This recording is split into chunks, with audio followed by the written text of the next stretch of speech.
फसलों के संपूर्ण विकास के लिए 17 प्रकार के पोषक तत्वों की आवश्यकता होती है, जिनमें 3 हाइड्रोजन, कार्बन और ऑक्सीजन हवा पानी से मिल जाते हैं।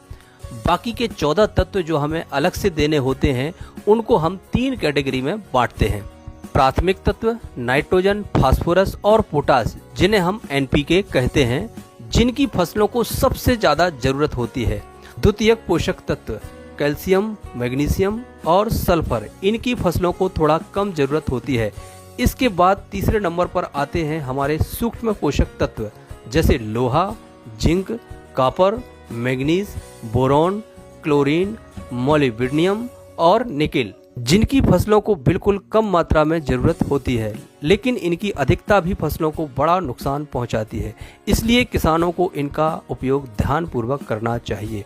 अब इनमें से यदि हम बात करें तो हमारे किसान अपनी फसलों में 3 तत्व, जिनको हम एनपीके कहते हैं, जिसे ज़्यादातर किसान डीएपी, यूरिया, पोटास के माध्यम से दे देते हैं। बाकी अन्य तत्वों को या तो देते ही नहीं हैं, या देते हैं तो कुछ तत्वों को ही दे पाते हैं। इसमें एक बात यह भी है कि हमारे बहुत से किसानों को तो पता ही नहीं होता है कि उनको अपनी फसलों में कौन से पोषक तत्वों को कब और कितनी मात्रा में देना जरूरी है। इस समस्या के समाधान के लिए आप ग्रीन प्लांट के भूमि पावर का प्रयोग कर सकते हैं, जिसमें सभी तत्व सही मात्रा में होते हैं, जिससे फसलों को मिलता है एक संतुलित पोषण। भूमि पावर के अंदर क्या क्या कंटेंट्स पाए जाते हैं, तो इसमें humic acid, amino acid, fulvic acid, seaweeds, carbon, micronutrients, macronutrients, plant extract, distillery water, यानी इसकी प्रोसेस में लगने वाला वाटर भी नॉर्मल वाटर नहीं होता, इसमें डिस्टिल वाटर का इस्तेमाल किया जाता है। अब यदि हम पोषक तत्वों की बात करें तो इसमें कार्बन के अलावा nitrogen, phosphorus, potash, calcium, magnesium, sulphur, iron, zinc, copper, boron, manganese, molybdenum, microbes और प्लांट हार्मोन्स होते हैं।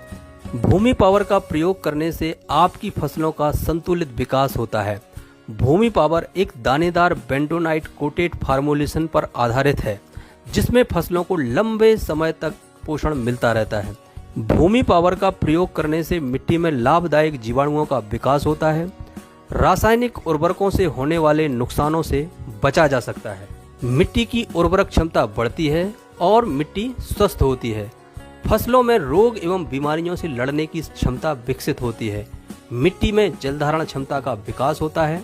उत्पादन बढ़ता है और उत्पादन गुणवत्ता युक्त होता है, जिससे किसानों की लागत में कमी आती है। भूमि पावर का प्रयोग आप 4 किलो प्रति एकड़ के हिसाब से बेसल डोज या फसलों में छिड़काव करके कर सकते हैं। फसलें यदि लंबी अवधि की हैं तो इसमें 8 से 12 किलो तक आप इसका प्रयोग कर सकते हैं। तो इस तरह से यदि आपने अपनी फसलों में भूमि पावर का प्रयोग किया तो निश्चित ही आपको बहुत ही अच्छा फायदा होगा।